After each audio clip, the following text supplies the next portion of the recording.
al vídeo tutorial número 7 del curso de Java para principiantes, en el que vamos a alcanzar algo así como la mayoría de edad, que suele decirse que es alcanzar el grado de madurez en el que ya podemos tomar nuestras propias decisiones. Pues vamos a ver cómo un programa informático puede también tomar decisiones, elegir distintos caminos según las circunstancias. Vamos, por tanto, a hablar de los condicionales. Hasta ahora hemos visto que un programa informático es una lista de instrucciones que se denominan statements o declaraciones y que el ordenador va siguiéndolas al pie de la letra. Pero esto es la base de trabajo con computadoras y muy pronto vamos a querer ir más allá y que el programa pueda tomar decisiones. Un ejemplo, si estamos evaluando el resultado de un test, puede que queramos que si el valor es superior a 5, el programa ejecute una acción, aunque sea tan sencilla como imprimir en pantalla simplemente enhorabuena, has aprobado. Sin embargo, si el valor es menor de 5, queremos que se lleve a cabo una acción diferente. Estamos ante el ejemplo más básico de toma de decisiones. Llegado a ese punto, la computadora tendrá que valorar qué valor me devuelve la variable puntuación, por ejemplo, y a partir de ese valor será el propio ordenador el que decide. Si es más de 5 hago esto y si es menos de 5 hago esto otro. Desde luego esta capacidad de decisión puede complicarse y ampliar con ello en gran medida las capacidades de nuestros programas informáticos. El modo en el que se consigue esto en un programa Java es mediante el uso de un condicional. Cuando hablamos de condicionales hablamos simplemente de un tipo de declaración que hace que algo pase, pero solo si se cumple una condición específica. Vamos a ver en este video tutorial el uso de los condicionales if, else y switch. Para ello vamos a tener que trabajar con palabras clave, que son como las que aquí tenemos, el propio if, else, switch, pero también otras palabras clave como case o break, por ejemplo. Y vamos a tener que trabajar también con operadores, los llamados operadores condicionales. Operadores como el de comparación, dos veces el signo igual, el que podríamos llamar de diferenciación, que es este que vemos aquí, y otros operadores ya más comunes, como puede ser el mayor que, menor que, mayor o igual que, menor o igual que.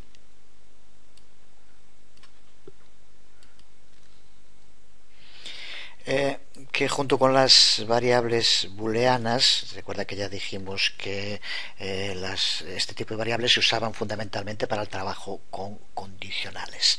Veremos también el denominado operador ternario, que es simplemente un modo de simplificar la escritura de código para la creación de condicionales. Empezamos entonces con los condicionales y el modo más básico para comprobar una condición en Java y en otros muchos lenguajes de programación es mediante el uso de declaraciones if. Lo que hace una declaración if es comprobar si una condición es verdadera o falsa y lleva a cabo la acción solo si la condición es verdadera. Lo vemos en un primer ejemplo muy sencillo. Aquí tenemos este primer programa en el que, como vemos, creamos una variable de tipo integer llamada puntuación a la que le damos un valor de 4. Y es aquí donde usamos por primera vez el condicional, en el que le pasamos a la palabra clave if que si puntuación con el operador mayor que 5, por lo tanto si se cumple, que se ejecute este trozo de código. Este trozo de código solo se ejecutará si esta condición devuelve true, es verdadero. Si no es así, simplemente no se ejecuta. A partir de esto ya tienes que saber cuál va a ser el resultado de ejecutar este código. Vamos a ejecutarlo. Y observa cómo indica que la construcción es correcta, pero no hace nada, porque tal como está ahora, este condicional es falso y por tanto este trozo de código no se ejecuta. Si cambiamos el valor que tiene la variable puntuación y ponemos por ejemplo 6, Voy a guardarlo y lo volvemos a ejecutar. Observa cómo ahora sí se ejecuta este trozo de código, ya que ahora la condición que se le pasa al if es verdadera, true, y por tanto el código se ejecuta. De momento, respecto a la sintaxis de un condicional, en este caso de if, observa lo que nos interesa, que la condición tiene que pasársele entre paréntesis, como aquí vemos. Así que por lo tanto aquí lo que se le indica es que si puntuación es mayor que 5, entonces que se ejecute el código que aquí se incluye. Si no es así, entonces no se ejecuta. Hemos utilizado el operador mayor que, pero como ya dijimos hace un momento, podríamos utilizar otros operadores, los denominados operadores condicionales. Por ejemplo, para el vídeo intenta modificar el código para que en caso de suspender que devuelva un mensaje distinto. Muy sencillo, cambia simplemente el operador y el mensaje. Lo vemos poniendo si puntuación es menor que 5 y aquí pues por ejemplo otro mensaje: lo siento, has suspendido.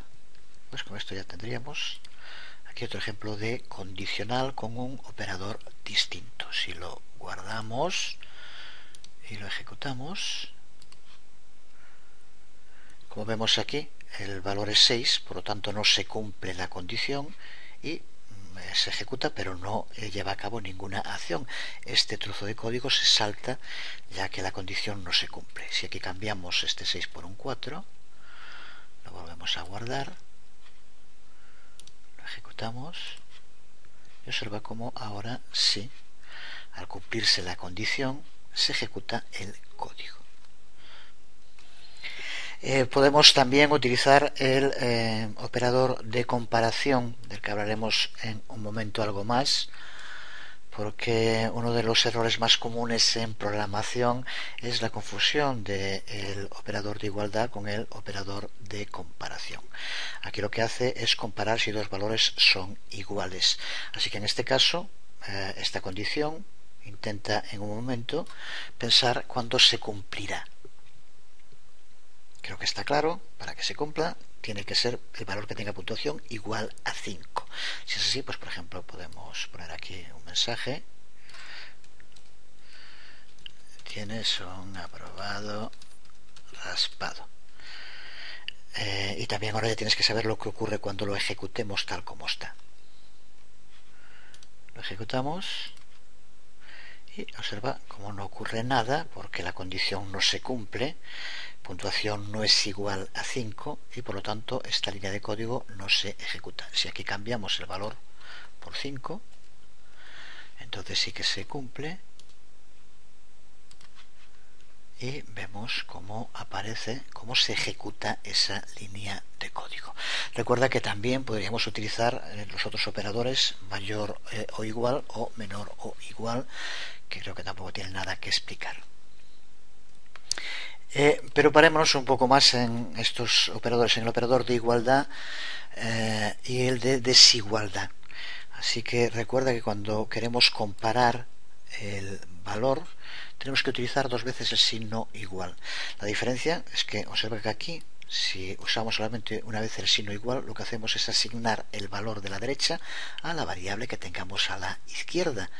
Por tanto, si aquí, piénsalo también un poco, si nos confundiéramos y pusiéramos así, ¿qué crees que pasaría con esta condición? Como vemos, ya nos da error, porque indica que se está utilizando un operador que no puede utilizarse aquí.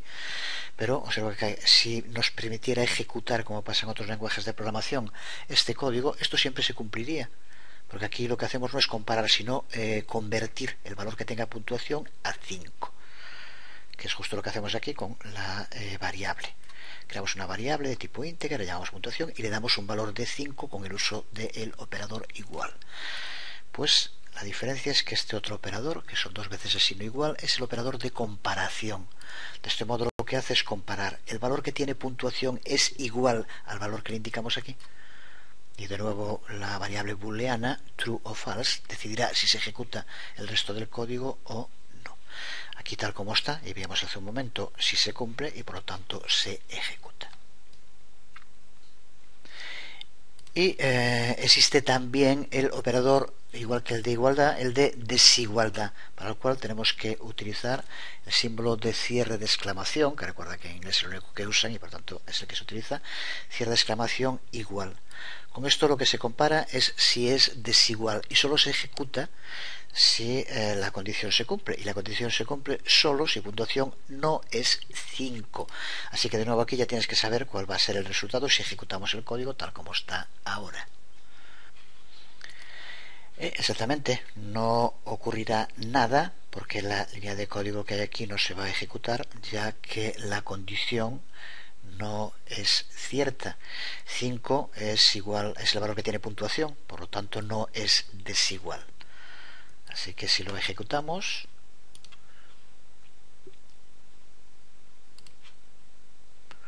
observa cómo no se ejecuta la línea. Si le damos cualquier otro valor, el que sea, a puntuación distinto de 5, entonces sí que se cumple. Puntuación ya es desigual a 5, por lo tanto se cumple if y se ejecuta el código. Lo probamos. Y aquí vemos, bueno, sigue siendo eso lo de menos, pero observa cómo funciona el operador de desigualdad. Así que recuerda de nuevo cuáles son estos operadores. Aquí, por cierto, esta exclamación recuerda que tiene que ser hacia abajo, porque está hacia arriba no existe en inglés. No es que Java en sí sea idioma inglés, pero sí todos sabemos que los lenguajes de programación los desarrolló gente de lengua inglesa, por eso suelen tomar sus propios signos. Bueno, eso es lo de menos, pero recuerda que es la exclamación hacia abajo, igualdad, desigualdad, mayor, menor, y mayor o igual y menor o igual. La única diferencia entre mayor y mayor o igual es que tendrá en cuenta, cumple la condición también, el mismo valor que se indica. Si es mayor ese mismo valor, si ponemos tiene que ser mayor de 5, con 5 no se cumple, tiene que ser a partir de 6. Si ponemos mayor o igual de 5, a partir de 5 ya se cumpliría. Creo que tampoco tiene ningún problema. Vamos a ver ahora cómo organizar los bloques de declaraciones que se ejecutan con un condicional. Hasta ahora, con las declaraciones if que hemos utilizado, como vemos, las declaraciones a ejecutarse van siempre entre llaves. Sin embargo, cuando estamos hablando de declaraciones if, estas llaves no son obligatorias, así que podríamos poner todo este código en una misma línea sin llaves y se ejecutaría exactamente igual. Así que bueno, así simplemente para verlo de un modo un tanto chapucero, estas son las llaves de cierre. Y observa como aquí ahora tenemos el condicional, la condición y la declaración ejecutar en una misma línea. Si guardamos y ejecutamos,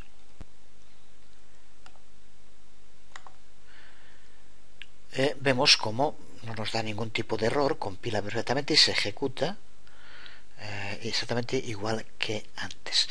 Así que con declaraciones if no es necesario el uso de llaves, pero sí que es aconsejable siempre agrupar las distintas declaraciones, sean if o de otro tipo, entre llaves.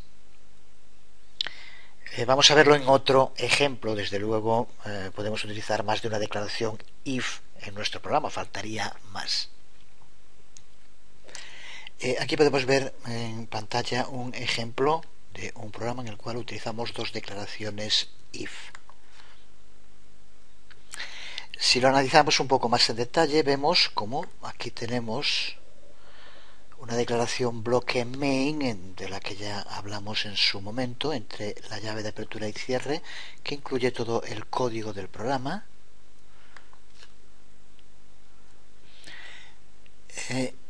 Y posteriormente dentro de esa declaración bloque main tenemos los dos condicionales. Aquí tenemos el primero, observa su sintaxis, como decíamos, la condición entre paréntesis, y la declaración como veremos ahora, también pueden ser declaraciones a ejecutar entre llaves.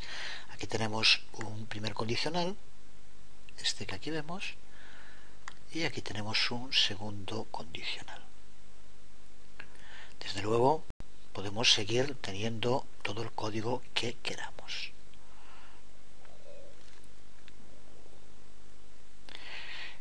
Nos permite ver mejor en este programa el flujo de trabajo de un trozo de código que cuenta con condicionales. Aquí en este caso tenemos la variable puntuación con un valor de 6 y dos condicionales en el que comprueba si el valor es 7 o el valor es 3. Ninguno de los dos se va a cumplir, por tanto, tanto esta declaración como esta serán saltadas por el programa y no se ejecutarán, pero sí que se ejecutará esta otra que está fuera ya de los condicionales entre llaves, como ahí vemos. Así que si ejecutamos ahora este código, observa cómo devuelve el valor de este último system out println porque está fuera de los condicionales. Si el valor coincide con alguno de ellos, de los dos condicionales, por ejemplo con 7, pues se ejecutará también el primero y desde luego sigue ejecutando este. Guardamos y lo probamos y observa cómo aparece el resultado y aparece la primera de los condicionales porque es el que se cumple en ese momento. Desde luego que podemos usar bloques de declaraciones dentro de nuestras declaraciones if y que la computadora haga más de una cosa si una condición es true, es verdadera. Aquí lo podemos ver en este ejemplo en que esta declaración if, de ser verdadera, como vemos, ejecuta estas tres declaraciones. Aquí sí ya las llaves son obligatorias porque son las que le van a indicar el programa qué declaraciones forman parte del condicional y cuáles no. Esta otra que vemos aquí es una declaración que está fuera del condicional y por tanto se ejecutará tanto si la condición es verdadera como si no la es. Si ejecutamos el programa tal como está, la condición no se cumple porque el valor de puntuación es menor de 5 y por lo tanto lo único que se ejecuta es la declaración que está fuera del condicional. Si cambiamos aquí y ponemos por ejemplo 7 y lo ejecutamos, vemos como ahora se ejecuta este sistema out println. Enhorabuena, se ha aprobado. Este segundo sistema out println, tu nota final es y el valor que tenga la variable. Y también, como vemos, se ejecuta esta tercera declaración que modifica el valor que tiene grupo a A. Posteriormente, pero esto ya fuera del condicional, nos muestra el valor que tiene esa variable grupo.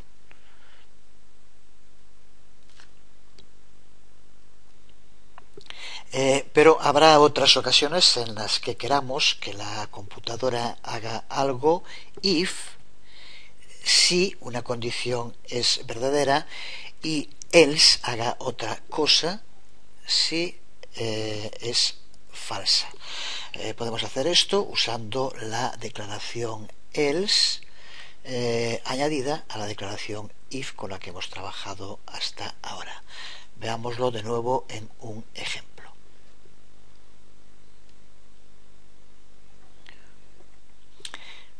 Creo que puede quedar más claro si lo hacemos modificando el programa que acabamos de utilizar hace un momento donde usábamos if. Aquí tenemos lo que tiene que ejecutar, las declaraciones que tiene que ejecutar la computadora si la condición se cumple. Pues ahora, si queremos que se determine ya aquí qué tiene que hacer el ordenador, si la condición no se cumple, pues simplemente tenemos que añadir un else, como vemos, y entre llaves incluir el contenido.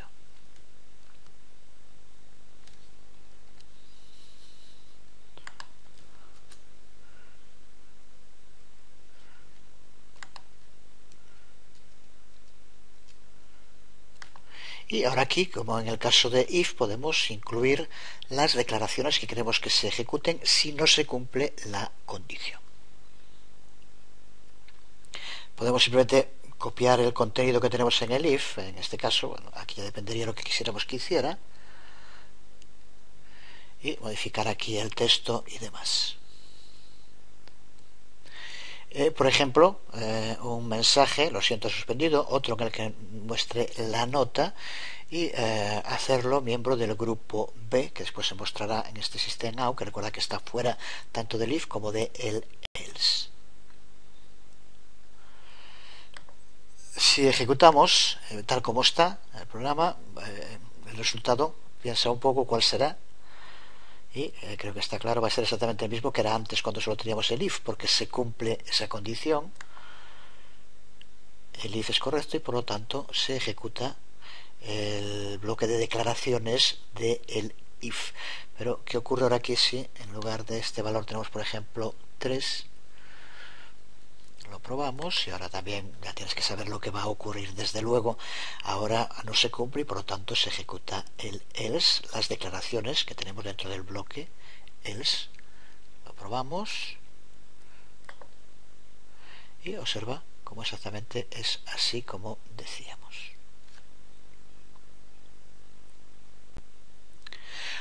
Observa también que la declaración else, que aquí vemos, no lleva entre paréntesis una condición después de la palabra clave.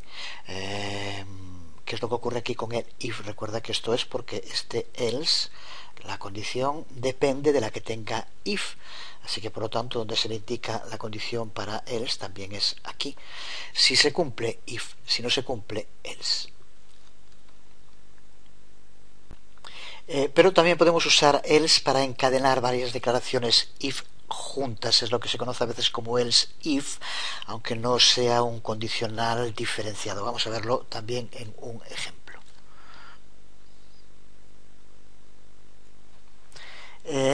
Poniendo juntas varias declaraciones if else, como el ejemplo que tenemos ahora aquí en pantalla, podemos manejar una variedad de condiciones. En este ejemplo se enviará un mensaje distinto a los miembros que sean del grupo A, B, C o D.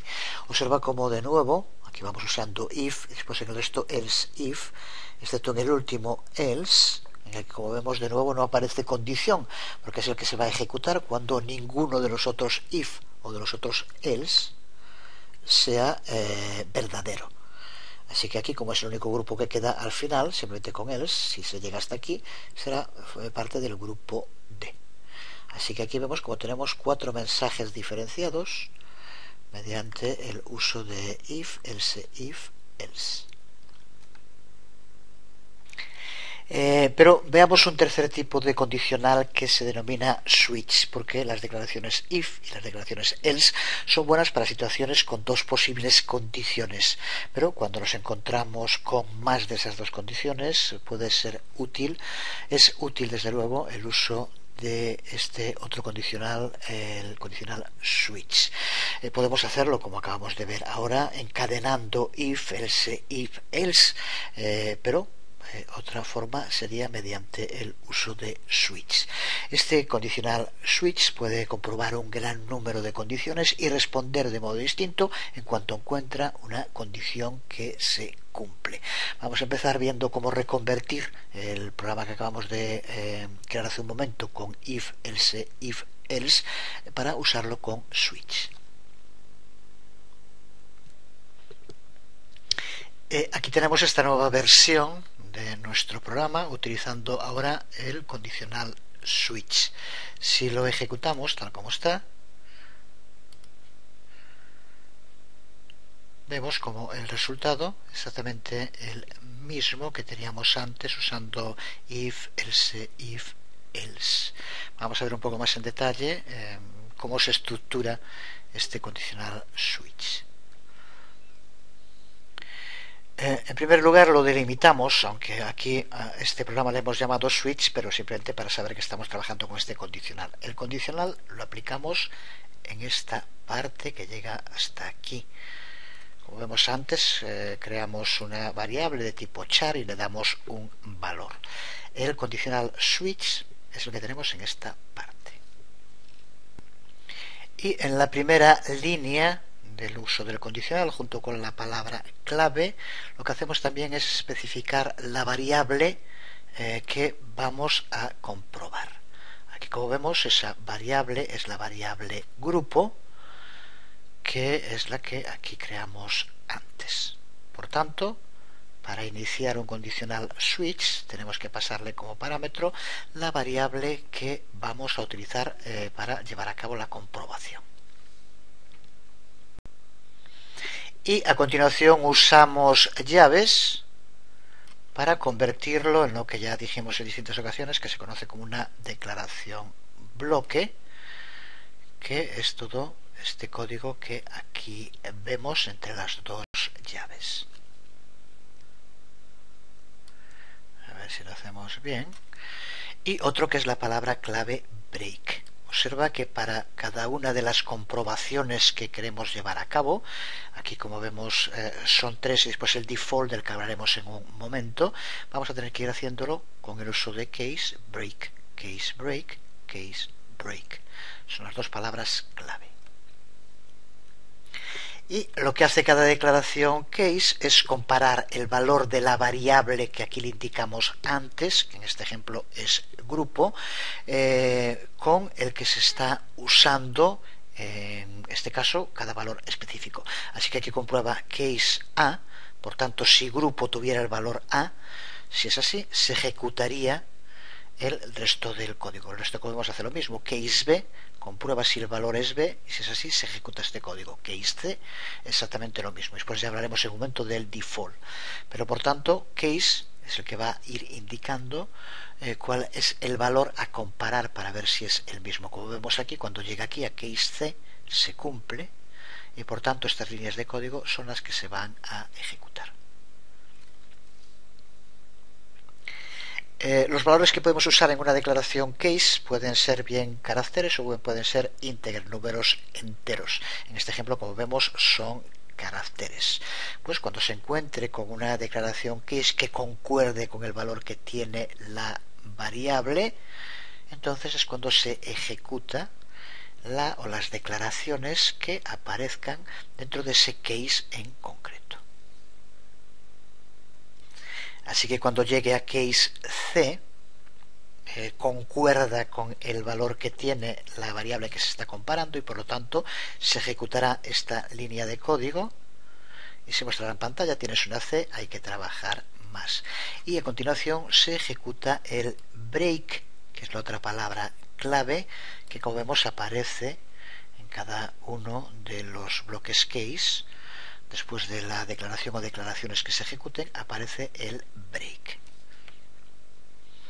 Pues la declaración break lo que hace es indicarle al programa que salga, que deje de ejecutar toda la declaración bloque switch. Por tanto, cuando llega a un break, switch deja de ejecutar, si pasaría al resto del código que vendría después del condicional. Así que aquí, por lo tanto, llega aquí, case C, ejecuta esta línea, encuentra un break y sale. Por lo tanto, después ya default, en este caso, ni siquiera lo va a analizar. Ya pasaría a la línea fuera del condicional switch. Vamos, para terminar, a ver a qué se refiere con el default, que como vemos aparece aquí, dentro de nuestra declaración switch. Además de case break, aparece otra palabra clave, default. Esta declaración default es usada como una alternativa cuando se llega al final de la declaración bloque switch con todos los case y ninguno de ellos coincide con el valor que tiene la variable con la que se está comparando. Así que si eso no ocurre con ninguna y aparece esta palabra clave default, entonces se ejecuta siempre este código. Así que aquí, como vemos, siempre tendríamos alguna respuesta. Aquí, como tenemos C, se cumple, pero si no coincidiera ninguna, se ejecutaría default y aparecería la información que aquí tenemos. Como vemos, en default tampoco es necesario poner el break porque es siempre la última de las declaraciones que va a aparecer dentro de un condicional switch. Aquí, tal como está estructurado, se parte de que hay 4 grupos, A, B, C, D, y por último, en lugar de poner el último como case D, que también podríamos hacerlo, lo ponemos default.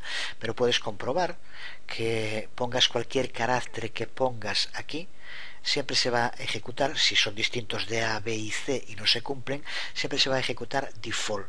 Aunque aquí pongas R, L, S, lo que sea, se ejecutaría este default, porque recuerda que es la parte que se ejecuta cuando no se cumple ninguno de los case anteriores. Este default no es obligatorio. Podemos no poner un default dentro de un switch y funcionaría exactamente igual. ¿Qué ocurriría si hubiera solo los 3 case y ninguno coincidiera con el valor que tiene la variable? Pues nada, simplemente se seguiría ejecutando el resto del código y el switch no habría hecho nada porque no encontraba ninguna coincidencia, simplemente eso.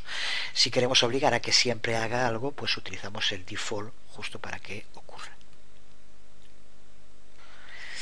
Vamos a ver por último un cuarto tipo de condicional en Java, que más que un tipo de condicional es un operador, es el que se conoce como operador ternario y que no permite hacer nada que no se pueda hacer con if, else o con switch, pero que sin embargo permite reducir mucho la cantidad de código necesario para crear un condicional.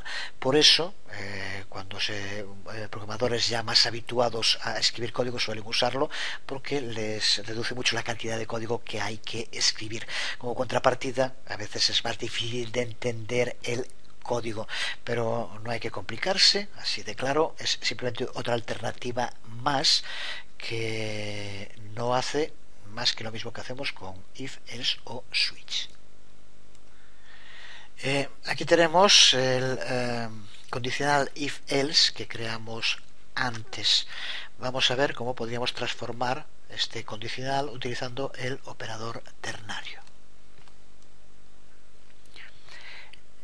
Pues todo este código que aquí tenemos escrito podemos reducirlo a el código que aquí vemos usando el operador ternario y siendo la funcionalidad exactamente la misma en los dos ejemplos. La contrapartida, como decíamos, es que el código es más difícil de entender, es menos legible, pero justo se usa cuando ya hay soltura escribiendo código y lo que se quiere es escribirlo lo más rápido posible. Con algunas modificaciones, observa cómo si ejecutamos este archivo,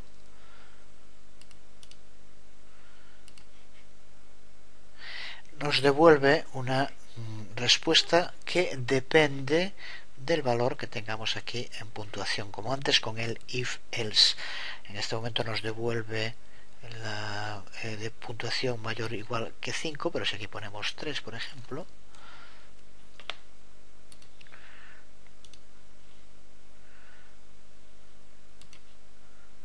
observa cómo nos devuelve ahora la otra contestación. Vamos entonces a ver un poco más en detalle cómo funciona este operador ternario. Una expresión ternaria de este tipo, que reduce mucho el código a escribir, pero que ya digo que es más complicada que las que hemos visto hasta ahora, está formada por 5 partes.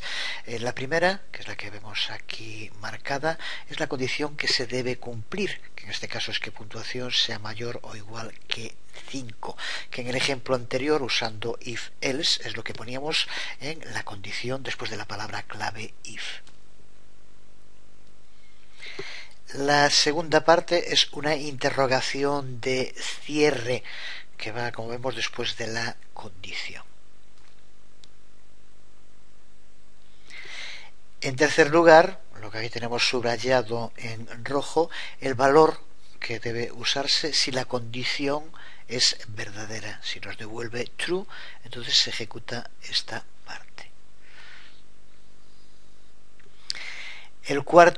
La cuarta parte que tiene este operador ternario, que son los 2 puntos que sirven para separar la respuesta si es true de la respuesta que es false, que sería esta última quinta parte que vemos aquí. Quinta parte que ahí vemos subrayada en verde, que es el valor a usar si la condición es false. Aquí, como lo que nos devuelve, siendo true o false, son strings, pues se hace un poco más largo y puede parecer más complicado de lo que realmente es. Lo vemos en un ejemplo más simple para ver las partes de este operador ternario, que es lo que nos interesa ahora. Veámoslo en este ejemplo más sencillo, pero que es exactamente el mismo uso. Aquí, como vemos, lo que comparamos es si algo que, por ejemplo, se podía devolver de un formulario, el género de una persona, hombre o mujer, pues según eso que apareciera señor o señora. Vemos aquí exactamente las mismas partes que decíamos hace un momento. La primera, la condición a comprobar: que una variable llamada género tenga como valor hombre. Si es así, la segunda de las partes que decíamos que era el símbolo de interrogación de cierre. La tercera de las partes, que es la respuesta si esta comprobación devuelve true, por lo tanto es cierto que género equals es igual a hombre, entonces aparecería señor. La cuarta parte, que son los dos puntos, y la quinta parte, que es la respuesta si la contestación es false, que sería en este caso señora. Así que aquí vemos esas 5 partes que decíamos hace un momento en un trozo de código bastante más corto. Aquí vemos esas 5 partes. Ya digo que es un tipo de condicional que en cuanto a su escritura puede parecer un poco más complejo, pero justo por lo que comentábamos antes. Primero la condición, segundo la interrogación de cierre, tercero respuesta verdadera, cuarto los dos puntos y quinto respuesta si es falsa la comprobación de la condición. Vamos a terminar este video tutorial dedicado a los condicionales elaborando un proyecto ya más ambicioso. Vamos a empezar a usar las funcionalidades preconstruidas que incluye Java. En este caso vamos a utilizar las funcionalidades para determinar la fecha y la hora actual y que podemos usar en nuestros programas para mostrar información. Vamos a crear un nuevo programa al que vamos a llamar reloj Java y vamos a elaborar un programa ya bastante largo. Aquí lo vemos ya completo, largo, pero la mayor parte del código que incluye ya lo hemos visto en lo que llevamos de curso y por tanto tenemos que entenderlo. Con la excepción de la línea 1 y las líneas comprendidas entre la 6 y la 11, el resto de este programa contiene material que ya hemos cubierto a lo largo del curso, así que por lo tanto no tiene que haber problema para entenderlo. En esta parte, como vemos, configuramos una serie de variables para que contengan, gracias al uso de métodos preconstruidos de Java, en este caso de la clase calendar, la hora, el minuto, la fecha del momento en el cual se ejecute el programa. Y posteriormente, a través de condicionales if o condicionales switch, vamos a usar esa información para que se nos muestre en pantalla la hora y fecha actual. Si tal como está, ya terminado, ejecutamos el programa. Observa la salida. Primero un saludo que dependiendo de la hora va a variar entre buenos días, buenas tardes o buenas noches, y posteriormente son las hora, minutos y la fecha, día, mes y año. En estas líneas de las 6 a la 11 nos referimos a una variable de tipo calendar y a la que llamamos ahora, como aquí vemos. El tipo de la variable calendar, observa que aparece, se inicia calendar, empieza con mayúscula. Es así porque calendar es un objeto. Veremos cómo crear y cómo trabajar con objetos muy pronto en el curso.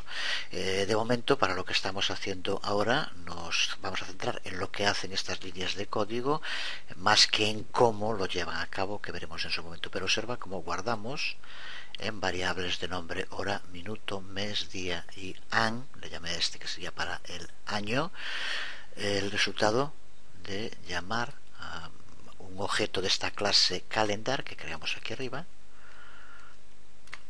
y que vamos a recuperar esa información mediante el uso de métodos hour of day, minute, month, day of month y year.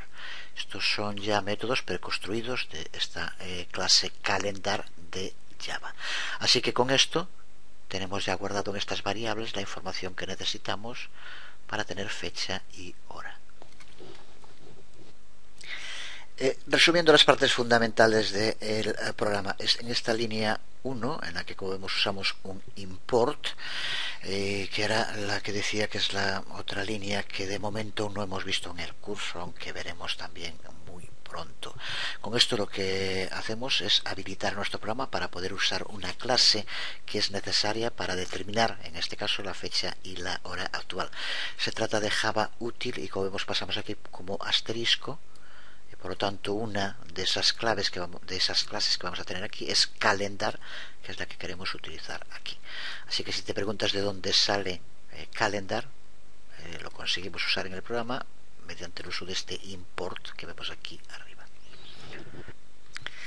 En las líneas 3 y 4, como ya hicimos en tantas otras ocasiones, iniciamos nuestro programa, en este caso el programa reloj y la declaración del bloque main.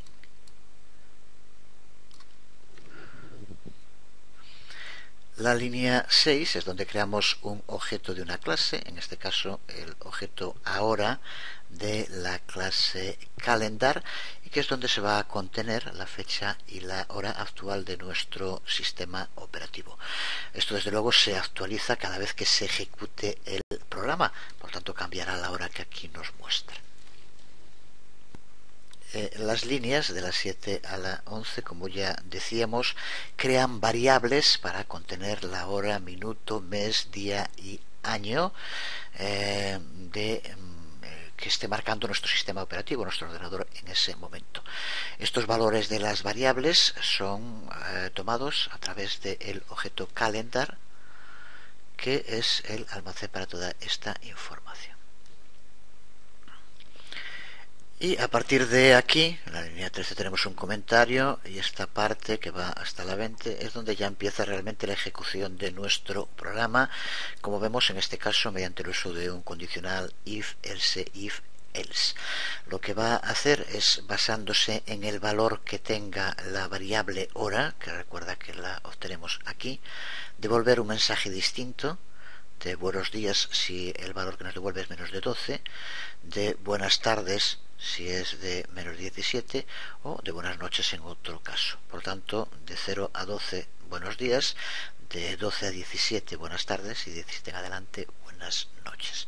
Así que por lo tanto vamos a tener un mensaje personalizado dependiendo de la hora, y lo que nos interesa ahora, un ejemplo concreto del uso de condicionales, que es con lo que estamos trabajando ahora, en este caso un condicional if, else. Observa que aquí podríamos poner también if hora menor 12 y aquí else if hora mayor 12 menor 17, pero como se va ejecutando en el orden en el que aparecen, aquí como poner 17, si es menor de 12 ya se ejecutará el primero, así que por lo tanto ya no seguiría leyendo el resto, así que nos vale este modo más sencillo de escritura. Seguimos analizando el código del programa.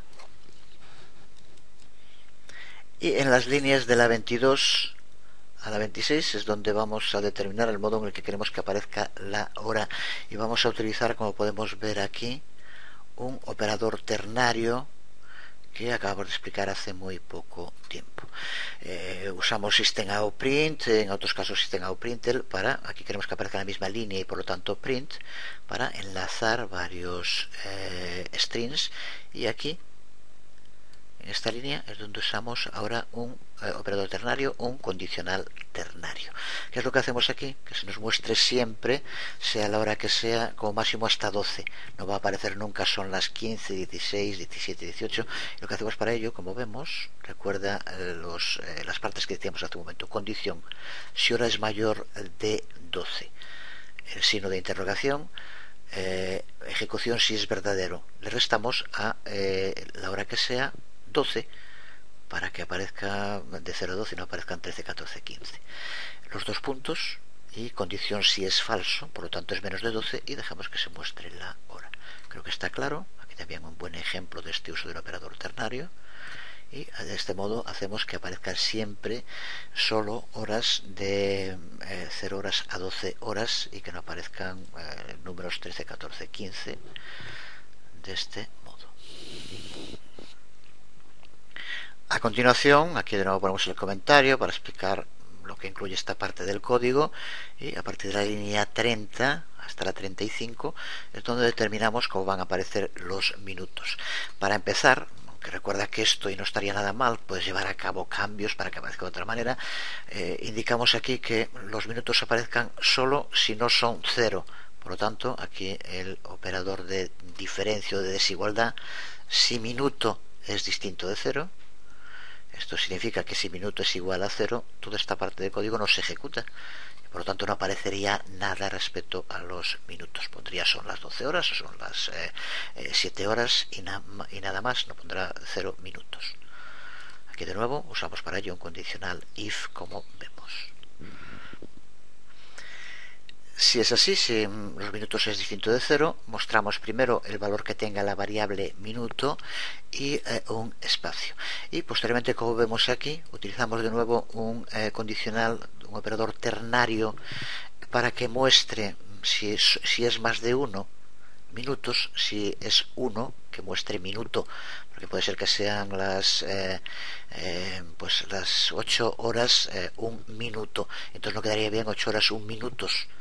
Así que por lo tanto, aquí de nuevo tenemos un buen ejemplo del uso del operador ternario, en que poco espacio le vamos a permitir que lleve a cabo esto, como vemos.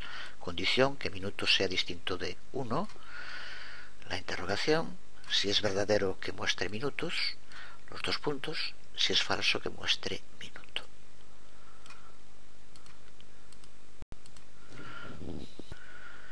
Y a continuación, a partir de aquí, el resto de lo que queda del programa es un larguísimo condicional switch, en el que, como vemos, le aplicamos 12 case distintos. Creo que ya te puedes dar una idea de que son los case. Cuando son 12, son los meses que recuperamos en mes, y que lo que va a hacer este método preconstruido de Java es devolvernos un número, un entero para cada mes, que empieza por 0, por cosas de la programación. El primer mes, enero, no es 1, sino que es 0. Por eso, como vemos aquí, hacemos igual a calendar month más 1.